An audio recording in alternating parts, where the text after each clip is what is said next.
Since early days, humankind is not only trying to find answers to the reason of its existence, but also to the unknown final frontier, life after death. Humankind cannot live forever, and when we die, what will we find beyond the grave? Stone Age people, ancient Egyptians, Greeks and Romans were fascinated by life after death. Philosophers, poets and playwrights have all expounded their theories. Artists give their own impression of life after death. In keeping with traditional views, John Milton's Paradise Lost and William Blake's Marriage of Heaven and Hell are two prominent literary classics that also influence society's attitudes and views regarding the afterlife. Arguably the most influential work, though, was Dante Alighieri's Divine Comedy, the three-part poetry epic which journeyed through Inferno, Purgatorio and Paradiso, or Hell, Purgatory and Heaven. Towards the end of the 20th century, a phenomenon arose in which people reported near-death experiences, otherwise known as NDEs, in which they encountered some form of afterlife reality. Modern medicine began referring to these occurrences as the Lazarus phenomenon, after the biblical character that was revived by Jesus 4 days after his supposed death.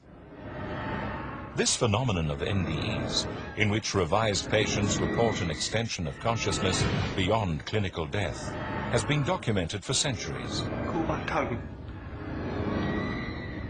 I'm in agony in this.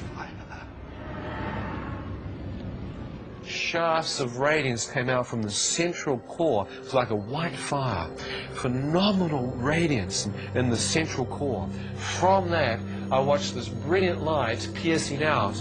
I thought even the stars in the universe, even the constellations, must find their energy source from this focal point. What is that light? Words appeared in front of my eyes. God is light, and in him there is no darkness at all. I wonder if I could just see his face. I'll know who God is. As I got within a few feet of his presence, I began to place my face into the light. And then, as I'm going down into this, I begin to look into the flames. And I begin to see people. I mean, there's thousands. There's too many. I don't know how many people are in the flames. And they're screaming, and their arms are flailing, and their bodies are rolling, and they're burning all over. They're burning like in liquid fire. But what exactly is an NDE experience, medically speaking? As the name NDE implies, these people have some event in which they are severely physically compromised. Generally, there's a severe physical malady that occurs suddenly or at the end of a chronic illness. NDEs are often associated with cessation of heart function and cessation of breathing function, or very often both. As a consequence of that, within 10 seconds following cessation of heart function, blood stops flowing in the brain, and the EEG, which measures the electrical brain activity, goes flat, implying that there is no electrical activity in the brain. Given that when you stop breathing and your heart stops, and given that 10 seconds after that, that the EEG, the measure of electrical brain activity, goes absolutely flat, it's medically inexplicable that near-death experiencers are having a conscious experience. For years, however, some medical researchers had dismissed the NDE phenomenon as hallucinations caused by the dying body releasing a chemical cocktail as a means of defense against the pain and shock of impending death. That theory was dented in 1984 by an extraordinary medical emergency in the American West Coast city of Seattle. Maria, a migrant worker from Eastern Europe, was rushed to hospital after she collapsed at a friend's home. In the ICU, a medical team tried to stabilize her condition without success. Her heart stopped beating. Maria's body was lifeless for several minutes, but the doctors kept on trying to bring her back to life. Then they suddenly realized that the heart monitor showed some life. Maria was supposed to be dead. Maria came back to life and immediately told an amazing story. She saw everything while she left her body. She could see the medical team working on her. She then left the ICU to the roof of the hospital, and as she went up, saw a tennis shoe. No one believed her story, but her friends immediately ran up to the roof and with absolute shock found the tennis shoe exactly as described by Maria. Maria's experience could not be anything other than the absolute truth. If the out-of-body experience was purely a mental aberration, how could she have seen a physical reality that could later be verified?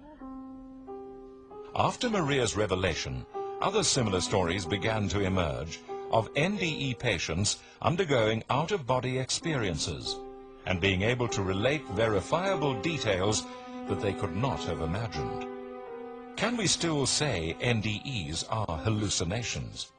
I think in terms of, yes, certainly in terms of the consistency of testimonies in near-death experiences, it suggests that the experience is a reality which is not purely the product of brain chemicals, because, I mean, we know from studies of the effects of drugs ordinarily that if you give one person a drug and then give the same drug to another person, they'll have two completely different experiences. There might be broad similarities, but not the level of consistency you find with a near-death experience. No, there's no person can dispute whether these experiences are the normal functioning of the brain at the point of death, or rather represent some sort of chaotic hallucinatory activity. Remember, hallucinations involve the perception of something that isn't real. So when we die, we're alert, we're conscious, we're aware of this reality. So certainly people having near-death experiences accurately describe what's happening in this reality. But the key element of the near-death experience is that we perceive, I say we, as all of us are going to have this experience, we perceive another reality superimposed over this one. If NDEs are not hallucinations, is heaven and hellish experience reality? I think in terms of whether the places visited in near-death experiences, either heavenly or in terms of a hellish type experience, are real, is something that's beyond proof. Ultimately, one would have to die in order to determine whether there was a genuine heaven or a genuine hell. But what's very clear from a psychological perspective is that the intensity of the experience is lived as real whilst the person's having it. So for these people, whether or not there really ends up actually being a heaven or a hell, they feel the experience is real for them at that moment in time. There's certainly no way we can deduce or prove that if someone sees an afterlife and it's heavenly, that heaven exists, because you'd have to die in order to really truly find that out. When we die, we take that heaven and hell with us, and we fit where we belong. We die the life we live. Near-death experiences don't make a sinner into a saint, necessarily, but doesn't change much, but you become more aware. And a serial killer, when they die, would become more aware of how much of us, punishment they inflicted on others. Yeah. And that's that condition. Yeah. The question then arises, can there then be such a thing as an objective heaven or hell? Or are these places merely the product of religious superstition? Is there actual scientific evidence to support their existence? Today's scholars and religious figures are certainly divided. Some talk of reincarnation, others of assimilation into the universal life force. Nobody knows for sure. I'm a pastor. Or do they? I stole money from the church and I lied. Help me. Different cultures and religions experience NDEs differently. Even people of the same religion interpret NDEs differently. The question is, do the Muslim or Christian heaven and hell, for example, appear differently when experiencing an NDE? Reports of these so-called hellish or negative near-death experiences that closely resemble biblical imagery have sparked global interest in the ongoing debate to such an extent that research is currently being conducted by both the academic and scientific mainstream. Certainly the debate has been going on for centuries. Some claim hell is a human invention. Today, it's not just the scientific community that is evaluating the preconceptions of a heaven and hell, but also religious institutions. Some churches even go so far as to say that there isn't a hell, and question whether these archaic beliefs are still valid in the 21st century. But how do these hellish experiences appear? When we die, we go through a fairly rigorous series of events. And a picture that a child drew of nearly drowning, I think, illustrates this better than anything else. And we can see in this picture, the first thing he draws when he nearly drowned is he states that hands reached inside his body and pulled him out. Doesn't identify who these hands belong to. But then these hands plunged him into darkness. As I'm standing there, I become acutely aware that the darkness isn't just physical, but there is a spiritual component to it.